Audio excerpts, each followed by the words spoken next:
ప్రసాద్ ఒక్కసారి మనం నిన్న ర్యాలీ చేశారు కొంతమంది, ఇవాళ కూడా రోడ్డు మీద బైఠాయించినటువంటి పరిస్థితిని మనం చూసాం. వరుసగా పబ్లిక్ బయటకు వస్తున్నటువంటి పరిస్థితులు. ఇప్పటి వరకు సాయి కృష్ణ వారి తల్లి ఆవేదన గురించి చాలామంది రియాక్ట్ అయ్యారు. కానీ అవతల సైడ్ ఏం జరిగింది, ఎందుకు జరిగింది, లేకపోతే పోలీసుల తీరుపైన చాలా విమర్శలు వచ్చాయి. పోలీసులకు సంబంధించి ఏం చేశారనే దానిపైన కూడా ప్రభుత్వం కూడా సీరియస్ అయింది. అయితే ఇంకోవైపు ఇప్పుడు పబ్లిక్ రావడానికి కారణం ఏంటి, అసలు వాళ్ళు ఏమంటున్నారో ఒకసారి మనం విందాం.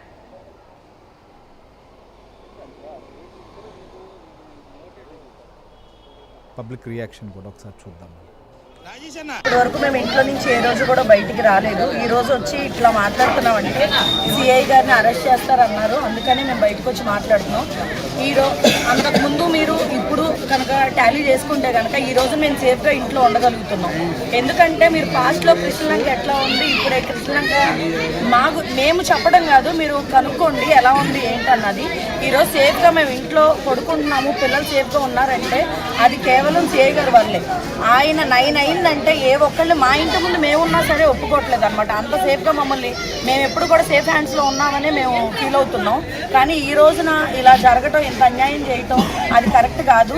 ఇది ఎంతవరకైనా మేము సపోర్ట్ చేయడానికి మేము రెడీగా ఉన్నాం. ఎన్ని డేస్ అయినా మేము ఇలాగే పోరాటం చేస్తూ ఉంటాం. ఆయనకి సీఏ నాగరాజ్ గారు వచ్చిన తర్వాత మా ఏరియాలో చాలా వరకు గంజాయి బ్యాచ్ కానీ బ్లేడ్ బ్యాచ్ కానీ చాలా వరకు నిర్మూలన అయింది.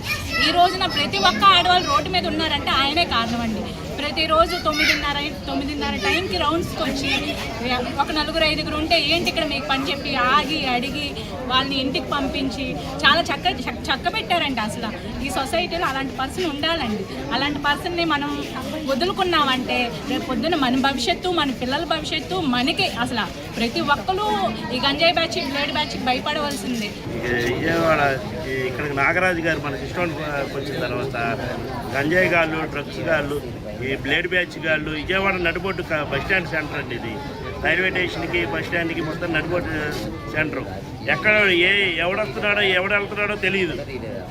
ఏంటి ఏ టైంలో ఏ రోజున ఇంటికి వస్తారో ఏది ఏమవుతాయో తెలియదు. అలాంటిది ప్రతి సందుకు సీసీ కెమెరా పెట్టి ప్రతి ఒక్కరిని ఒకడున్నా, ఇద్దరున్నా, ముగ్గురున్నా ఆయన ప్రతిదీ సీసీ కెమెరాలో చూసి ఎమ్మటే సీసీ కెమెరాలు చూస్తాం. వాళ్ళకి 3 ఉన్నారు, ఎందుకు వెళ్ళినారో వెళ్ళండి కానిస్టేబుల్ని పంపిస్తాం. 2 ఆయన కెమెరాలో చూస్తూ ఉంటాడు. వాళ్ళు పంపించి వాళ్ళని తీసుకొచ్చేదాకా ఆయన చూస్తూనే ఉంటాడు. లేదు ఎందుకు ఉన్నారో అని అక్కడే అడుగుతాడు. ఫలానా ఓకే వాళ్ళు మంచోళ్ళు అయితే అక్కడి నుంచి పంపించే ఇంటికి, లేదంటావా తీసుకురా, తీసుకొచ్చేదాకా ఆయన చూస్తాడు.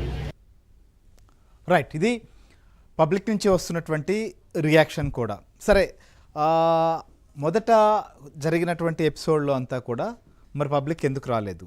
ఒకవేళ అప్పట్లో బయటకు వచ్చి చెప్పేందుకు ఏమైనా ఆలోచించారా, లేకపోతే